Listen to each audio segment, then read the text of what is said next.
ବସ ଥିଲା ଭଲ ଥିଲା ବେ ଆମ ବସ ହେଲାଣି ଖାଲି ମଣିଷ ମାରୁଥିଲେ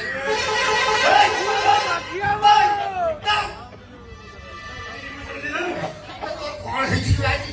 ସକାଳୁ ସକାଳୁ ଆମକୁ ଗାଡି ଗୁଡାକୁ ଜୁହାର କରି କରି ଖୁଆ ଦରଜ କରିଦେଲୁ ମୁଁ ସାକ୍ଷାତ ଯମରାଜକୁ ଜ୍ୱର ହବା କଥା କହୁଛି ଆମେ ଯୋଉମାନେ ନ୍ୟାସନାଲ ହାଇୱେରେ ଯିବା ଆସିବା କରୁଛନ୍ତି ସେମାନେ ମନ୍ଦିର ଠାକୁରଙ୍କୁ ନୁହଁ ଆନ୍ଧ୍ରାନଗର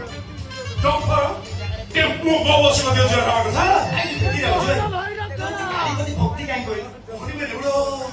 ଆଜି ସକାଳୁ ସକାଳୁ NH 5 ଗୋଟେ ଆକ୍ସିଡେଣ୍ଟ ଦେଖିଲି ଆନ୍ଧ୍ରାନଗର ଦିଟା ଲୋକ ଏମିତି କାଟ୍ରିଂ କରିଛି ଗ୍ରାଇଣ୍ଡରିଂ କଣ ସେ ଗ୍ରାଇଣ୍ଡିଂ କହୁନୁ ବାଜାଜ ଗ୍ରାଇଣ୍ଡର ଏମିତି ଅଦା ରସୁଣ ପେଷ୍ଟ କରୁନଥିବ